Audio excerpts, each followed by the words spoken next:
مگرمچھ اور بگلا۔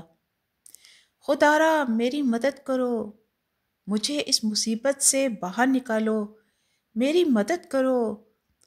مگرمچھ دوسرے جانوروں سے مدد کی اپیل کرتا رہا، لیکن کسی کے کان پر جوں تک نہ رینگی۔ سارے جانور اور پرندے جنگل کی سب سے زیادہ خوبصورت جگہ آسمانی تالاب کے کنارے ہاتھی کی شادی میں دعوت اڑا رہے تھے۔ جب مگرمچھ کے حلق میں کانٹا پھنس گیا اور وہ مدد کے لیے پکارنے لگا، مگرمچھ کی یہ حالت دیکھ کر ٹلو گدھا غصے سے بولا، ارے میاں، کس نے کہا تھا کہ جلدی جلدی کھاؤ، اب بھگتو۔ لیکن آخر مگرمچھ تھا تو اس کا پرانا دوست، اس لیے ٹلو نے ہمدردی دکھاتے ہوئے کہا، سوری بھائی، میں تمہاری مدد کرنا تو چاہتا ہوں، مگر سمجھ نہیں آ رہا کہ کس طرح تمہارے گلے سے کانٹا نکالوں۔ مگرمچھ نے کہا، شکریہ بھائی، کم از کم تم نے میری بات تو سنی، باقی سارے تو کھانا کھانے میں مگن ہیں۔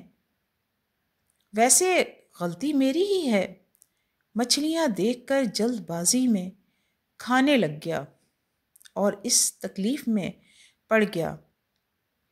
تم کھانا کھاؤ، میں کسی اور سے کہہ کر دیکھتا ہوں۔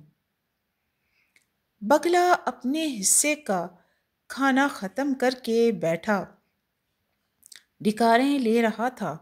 اسے فارغ دیکھ کر مگرمچھ اس کے پاس آ کر بولا، بگلے بھائی، میں بہت تکلیف میں ہوں اور میرے خیال سے اس وقت صرف تم ہی میری مدد کر سکتے ہو۔ بگلے نے ناک چڑھاتے ہوئے کہا، جاؤ جاؤ، میں تمہاری مدد کیوں کروں؟ تم میرے رشتہ دار لگتے ہو کیا؟ مگرمچھ کو اس کی عادت کا پتہ تھا، اسی لیے مچھلیوں کا لالچ دیتے ہوئے کہنے لگا، ارے بھیا، اگر تم اپنی لمبی سی گردن میرے گلے میں ڈال کر یہ کانٹا نکال دو تو میں تمہیں کھانے کے لیے اپنے حصے کی بھی مچھلیاں دے دوں گا۔ مگرمچھ کی پیشکش سن کر تو بگلے کے منہ میں پانی آ گیا اور وہ فوراً مگرمچھ کی مدد کرنے کے لیے تیار ہو گیا۔ جھٹ سے لمبی سی گردن مگرمچھ کے منہ میں ڈالی اور کچھ ہی دیر میں اس کے حلق سے کانٹا نکال دیا۔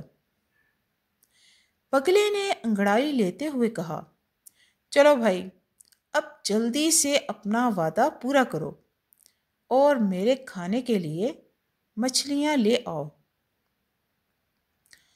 مگرمچھ ہنستے ہوئے بولا، تم نے اپنی نازک سی گردن میرے خون خوار حلق میں ڈالی، میں نے تمہیں کچھ کہا نہیں نا؟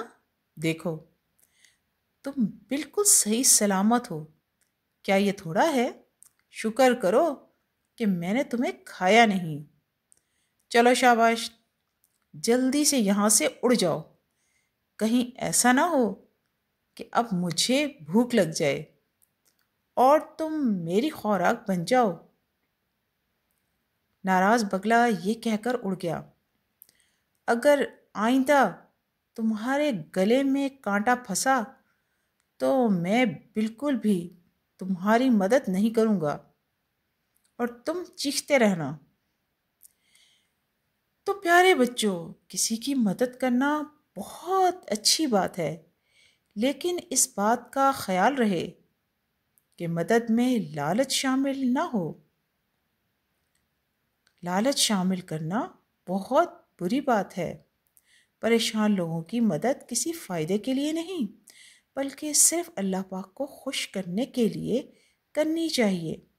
نیز مدد کرنے سے پہلے اس بات کا بھی خاص خیال رکھیں کہ کہیں آپ خود ہی مصیبت میں مبتلا نہ ہو جائیں۔